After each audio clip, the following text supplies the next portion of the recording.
அண்ணன் ஜி.பி. பாரதி அண்ணன் அவர்களால் இந்த கிளை தலைவர் கௌதம் அவர்களாலும் இந்த நலத்திட்ட உதவிகள் இனிதே துவக்கி வைக்கப்படுகிறது.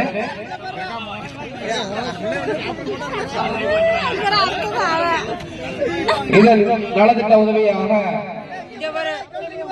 மாணவர் செல்வங்களுக்கு நோட்டு பேனா வழங்கும் நிகழ்ச்சி நடைபெறுகிறது.